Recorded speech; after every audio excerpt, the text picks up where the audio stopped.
ఉన్న బంగారాన్ని విడిపించి ఆ రోజు ఆన్లైన్ రేటుకే మేము కొంటాం. Sharma gold company. Hi, welcome to our channel. ఈరోజు మనతో పాటు ఉన్నారు జ్యోతిష్య వాస్తు పండితులు, జ్యోతిష్య వాస్తు శిక్షణ నిపుణులు, లలిత అమ్మవారి ఉపాసకులు బ్రహ్మశ్రీ నానాజీ పట్నాయక్ గారు. నమస్కారం గురువు గారు. శ్రీమాత్రేను. సార్, మోడీ గారు ఎలక్షన్కి ముందు మాకు 400 సీట్లు వస్తాయని ఘంటాపదంగా చెప్పారు. సో 400 వదిలిపెడితే 300 కూడా క్రాస్ చేయలేకపోయాయి. 990 వచ్చింది. సో ఈ సిచ్యువేషన్ ఎందుకు వచ్చింది? అంత పెద్ద అయోధ్య రామ మందిరం కట్టిన చోట కూడా పార్టీ అంత సీట్లు గెలవలేకపోయింది. దీనికి గల కారణాలేంటి? మోడీ జాతకమే కారణమా, ఇంకేదైనా కారణం అంటారు? అసలు తప్పకుండా అండి. మనం మోడీ గారి జాతకం చూసుకున్నట్లయితే వృశ్చిక లగ్నము, రాశి కూడా వృశ్చికం అయింది. పంచమ స్థానంలో రాహు ఉండడం అనేటువంటిది రాజ్యాన్ని ఇస్తుంది, అందులో ఎటువంటి సందేహం లేదు. అయితే ఇక్కడ పంచమ స్థానానికి పాపకత్తెరలో ఉండేది, అంటే ఒకవైపు కుజుడు ఒకవైపు శని ఉన్నాడు పంచమ స్థానానికి. అందుకని కొంత రాజకీయ పరమైనటువంటి విషయాల్లో కొంత స్ట్రక్ అనేది జరిగింది అని చెప్పొచ్చు. పంచమ స్థానం పాపకత్తెరలో పడుతుంది, అదొక కారణం. అయితే రెండవది, ఎప్పుడు కూడా రాజకీయాల్లో ఎప్పుడైతే వైనాట్ 400 అన్నప్పుడు మిగతా వాళ్ళందరూ చల్లబడతారు. 400 వస్తుంది ఏముందిలే అని. అపోజిషన్ పార్టీ అలర్ట్ అవుతుంది, అమ్మ వీళ్ళు 400 తెచ్చుకుంటా అనేటువంటి దీంట్లో ఉన్నారంటే మనం ఎక్కువ కష్టపడాలి. అది చాలా పెద్ద డ్రాబ్యాక్ అవుతుంది. ఇంకోటి ఏంటంటే, అయోధ్య నిర్మాణం చేసినంత మాత్రం చేత ఓట్లు పడాలని రూల్ లేదు. నేను యాక్చువల్గా మోడీ ఎవరికైనా మనకు ఒక పార్టీ అని కాదు, యాక్చువల్గా మనం అందరం కూడా మోడీ రావాలని కోరుకుంటాం కూడా సహజంగా. ఎందుకు అంటే కొంచెం దేశాన్ని కొంచెం ముందుకు తీసుకెళ్ళాడు కాబట్టి.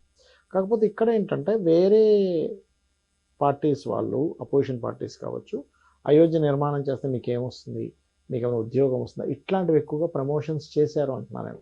ఓకే, ఆ రకమైనటువంటిది వెళ్ళింది. కానీ ఇక్కడ ఏంటంటే ఎన్నో సంవత్సరాల నుంచి పోరాడుతున్నటువంటి ఒక పోరాటం సవాల్గా తీసుకొని ఆయన సాధించాడు అనేటువంటిది కొంతకాలమే వెళ్ళింది. ఇది అంటే ఎలక్షన్స్ వచ్చేసరికి ఆ వేడి కొనసాగుతుందా లేదా ఈజ్ మోస్ట్ ఇంపార్టెంట్. ఆ వేడి ఎప్పుడైతే ఎలక్షన్ టైం కల్లా తగ్గిపోయిందో ఉండదు. ఇప్పుడు సినిమా ప్రమోషన్స్ కూడా మనం చూడండి, కరెక్ట్గా టైమింగ్ ఉంటుంది. అడ్వర్టైజ్మెంట్స్ ఇస్తున్నప్పుడు సినిమా రిలీజ్ అయ్యే టైంకి ఒక టైమింగ్ ఉంటుంది. అట్లా ఆ టైమింగ్ మిస్ అయింది అంటున్నాను నేను. ఒకటి. రెండవది ఇంకోటి ఏంటంటే, ఒకవైపు చంద్రబాబు నాయుడు గారికి, పవన్ కళ్యాణ్కి ఒక మంచి హైప్ వచ్చే టైం నడుస్తుంది. మనం ఒక 8 months బ్యాకే ఛానల్లో చెప్పాను, ఇట్లా జైలుకి వెళ్ళడం వల్ల చంద్రబాబు నాయుడు గారికి పట్టం కట్టే యోగం ఉంది అని. అలాగే మనం మొన్న 1 month బ్యాక్ పవన్ కళ్యాణ్ గారి ర్యాలీ తీసినప్పుడు ఆ ర్యాలీ నిమిత్తం బట్టి ఈయనకి అన్ని అంటే చాలా బాగా కలిసి వచ్చే యోగం ఉందని మనం చెప్పుకున్నాము. అయితే ఇక్కడ నేను అనేది ఏంటంటే, ఒక్కొక్కసారి ఏమవుతుందంటే, ఒక మనిషి హై అవ్వడానికి ఇప్పుడు వీళ్ళిద్దరే కీలకం. ఇప్పుడు సపోర్ట్ లేదనుకోండి, నితీష్ కుమార్ అండ్ చంద్రబాబు నాయుడు సపోర్ట్ లేదనుకోండి, అక్కడ గవర్నమెంట్కి ప్రాబ్లం వస్తుంది. అంటే కంపల్సరీగా ఇక్కడ మీరు అర్థం చేసుకోవాల్సింది ఏంటంటే, కూటమి ఉంది. ఏ కూటమి? గ్రహ కూటమి, పంచగ్రహ కూటమి. ఇక్కడ రాజకీయ పరంగా కూటమి.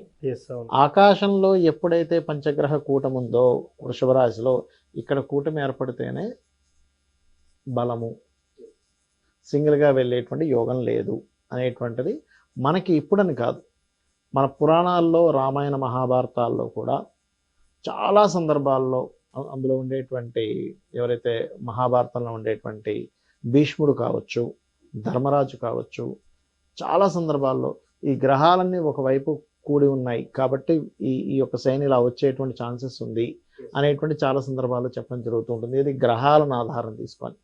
అందుకని కూటమిగా వస్తేనే గెలిచేటువంటి యోగాలు ఉన్నాయి కాబట్టి కూటమి గెలిచింది. అదేవిధంగా ఇక్కడ కూటమి ఏర్పడితేనే ఫౌండ్, అంటే ఇప్పుడు ఒకవేళ ఉదాహరణ 400 వచ్చాయనుకోండి పరిస్థితి, ఎవరితో వాళ్ళకి సంబంధం లేదుగా, సింగిల్గా ఫామ్ చేసుకోగలరు కదా. అందుకని రాశిచక్రంలో ఉండేటువంటి గ్రహాలు భూమి మీద కలిగేటువంటి ఏవైతే పరిస్థితులు ఉంటాయో వాటిని నిర్దేశిస్తూ ఉంటాయి. అదొక కారణం.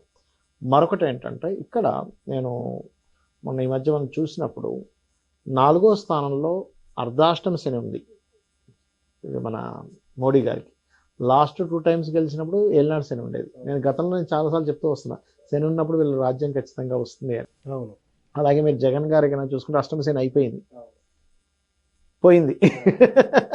ఓకే, అదొక కారణం. అయితే ఇప్పుడు అర్ధాష్టమ శని ఉన్నప్పుడు కనుక ఎవరికైనా అక్కడి నుంచి 6వ స్థానంలో ఇంకో పాపగ్రహం ఉన్నప్పుడు ఏమవుతుందంటే కొంచెం ఈ రాజకీయపరమైన ఇబ్బందులు ఒకటి రావడము, హెల్త్ పరంగా కూడా కొంచెం చూసుకోవాలి. ఈ 45 డేస్ మోడీ గారు అంటే సర్వసాధారణంగా ఆయన ఆరోగ్యంగా ఉండాలని కోరుకుంటాము, యోగా చేస్తూ ఉంటారు, ఎక్సర్సైజ్ చేస్తూ ఉంటారు అతను. బట్ ఎంతైనా ఇక్కడ నుంచి ఇంకొక 40 రోజుల పాటు అతని ఆరోగ్య విషయంలో జాగ్రత్త తీసుకోవాలి అనేటువంటిది గ్రహాలు సూచిస్తున్నాయి. బికాజ్ ఆఫ్ 4th హౌస్ అనేటువంటిది ఇమ్యూనిటీని తగ్గించే ప్లేస్, 6th హౌస్ అనేది హెల్త్ రిలేటెడ్ ప్లేస్ అంటారు. ఆ రెండు వీక్షణ జరుగుతుంది. మరి ఇలాంటి సందర్భాల్లో ఏం చేసుకోవాలి వాళ్ళు అంటే నువ్వులు కందులు దానంగా ఇచ్చినా సరిపోతుంది. లేదా శనికి కుజుడికి జపం అతనే చేసుకోవాలని లేదు, అతని గురించి క్షేమం కోరుకునే వాళ్ళు ఎవరైనా చేయొచ్చు, మీరు నేనైనా చేయొచ్చు చెప్పాలి. ఓకే, కాబట్టి ఏంటంటే ఈ విషయంలో కొంత జాగ్రత్తగా ఉండాలి. అయితే ఈ శని కుజుల వీక్షణ వల్ల సర్వసాధారణంగానే కొంచెం అల్లర్లు కానీ, అదేవిధంగా మనకి ప్రకృతి పరంగా వైపరీత్యాలు మనం లాస్ట్ టైం చెప్పుకున్నాం, సడన్గా వర్షాలు, సడన్గా ఎండలు, ఇప్పుడు అలాగే జరుగుతుంది చూడండి. మనం లాస్ట్ టైం కూడా ఒక వీడియో చేసాం, ఏమైంది 50 degrees దాటుతుందని చెప్పాము, గుర్తుందా మీకు? దాటింది అది 50 degrees క్రాస్ అయింది. అయితే ఈ సైన్ ఏదైతే కుజుడు ఇక్కడ ఉన్నాడో అందరికీ ప్రపంచవ్యాప్తంగా నేను చెప్పేది ఒకటే, ఇలా శని కుజులు ఎప్పుడైనా పరస్పర వీక్షణ చూసేటప్పుడు వాళ్ళ జన్మజాతకాల్లో శని మహర్దశ కానీ కుజ మహర్దశ కానీ నడుస్తే గనక ఇంకొంచెం అలర్ట్గా ఉండాలి. కొంతమందికి తెలియదు వాళ్ళకి శని దశ నడుస్తుందో, కుజ దశ నడుస్తుందో, ఏలినాడు శన, అర్ధాష్టమ శన, అష్టమ శని తెలియదు. అలాంటి వారు చేసుకోవాల్సింది ఒకటే సింపుల్ మంత్ర. ఒకటి వచ్చేసి ఓం అనాకలిత సాదృశ్య చుబుక శ్రీ విరాజితాయ నమః. రెండో మంత్రం వచ్చేసి ఓం హరి మర్కటాయ నమః. ఇవి గనక రెండూ చేసుకోగలిగితే ఇలాంటి వృశ్చిక లగ్నం వారు, ఇప్పుడు ఇది నాట్ ఓన్లీ మోడీ గారికనే కాదు, ఇంకెవరైనా వృశ్చిక లగ్నం వాళ్ళు ఉన్నా కూడా వాళ్ళకి కూడా ఇది సపోర్ట్ చేస్తుంది. అయితే ఇక్కడ మనం మోడీ గారి గురించి వచ్చింది కాబట్టి చెప్తున్నాము. చూడండి, ఇప్పుడు మన 10 years ఆఫ్ దీంట్లో దేశం ఎంత బలపడిందని చూడాలి. ఎన్ని దేశాలతో అది ఫ్రెండ్లీ దీంట్లోకి వెళ్ళింది అంటే 10 years బ్యాక్కి 10 yearsలో ఉండేటువంటి అభివృద్ధి దేశపరంగా, అదేవిధంగా మన యొక్క ఇది పెరగడం కానీ ఇవన్నీ కూడా చాలా బాగున్నాయి చెప్పాలంటే.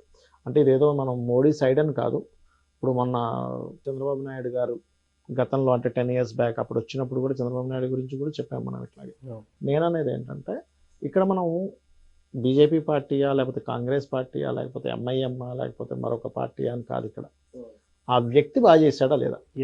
ఇప్పుడు రేవంత్ రెడ్డి గారు వచ్చినప్పుడు మనం ఏమనుకున్నాం, టైగర్, అతను కాంగ్రెస్ పార్టీ వ్యక్తి, అలానే కాంగ్రెస్ పార్టీకి మనం కుమ్ముగాస్తున్నట్టు కాదుగా. బీజేపీ కాంగ్రెస్ వేరు వేరు మరి. అలా అంటే ఎనర్జెటిక్గా చేస్తున్నాడండి, ఒక మంచి తీసుకొస్తాడు అనుకో, అట్లాగే జరుగుతుంది ఆ విషయంలో. సో ఇక్కడ ఏంటంటే మనం పార్టీకి ఒక పార్టీ మనుషులం కాదు, మనిషి పనిచేస్తున్నాడు, అది రైజ్ ముఖ్యం. అయితే ఈ 45 days వరకు మాత్రం కొద్దిగా మోడీ గారు జాగ్రత్తగా ఉండాలనేటువంటిది మాత్రం సూచిస్తుంది. ఎందుకు అంటే 4 అతని లగ్నం నుంచి, అతని రాశి నుంచి 4, 5, 6 స్థానాలలో పాపగ్రహాల యొక్క సంచారం జరుగుతుంది.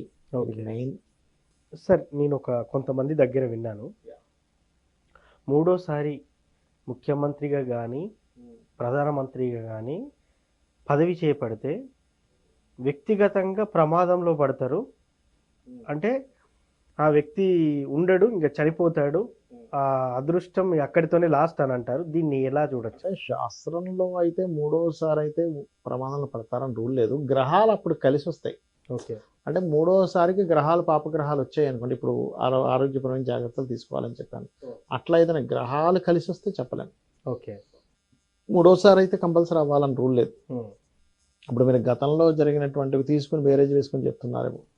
అయితే ఇక్కడ ఒకటి మాత్రం ఉంది, కొంతకాలం ఈయన చేసి తర్వాత ఇంకోళ్ళు మారుస్తారు అనేటువంటిది మాత్రం స్పష్టంగా చూపిస్తుంది. అంటే సెంట్రల్లో ఇంకొకరికి ఎవరికైనా అప్పు చెప్పడం, ఖచ్చితంగా యోగి ఆదిత్యనాథ్కి కానీ ఇంకా చాలా మంది ఉన్నారు కదా మంచి బీజేపీలో, వాళ్ళకి ఎవరికైనా అప్పచెప్పే ఛాన్సెస్ మాత్రం ఉన్నాయి, అటువంటివి మాత్రం ఉన్నాయి. ఇంకోటి ఈ ప్రమాణ స్వీకారం కానీ ఈ 45 days కొంచెం జాగ్రత్తగా ఉండాలండి. ఈ అల్లర్లు జరిగేటువంటి ఛాన్సెస్ ఎక్కువగా ఉన్నాయి. Because of Saturn Mars combination ఉంది కదా, కొంచెం అలర్ట్గా ఉండాలి అందరూ కూడా. Okay sir, thank you. Modi జాతకరీత్యా ఎలా ఉంటుంది, ఎందుకు సీట్ గెలవలేకపోయారు, అదేవిధంగా 400 అన్న పాపగ్రహ సంబంధం వల్లే. సో దీని అన్నిటికీ చక్కటి సమాధానం ఇచ్చారు sir. Thank you very much. శ్రీమాత్రే నమః. సో చూశారు కదా, ఇది వాటి కార్యక్రమం. మరో కార్యక్రమంలో మళ్ళీ కలుద్దాం. Thank you. నేను మీ ముఖేష్, సైనింగ్ ఆఫ్.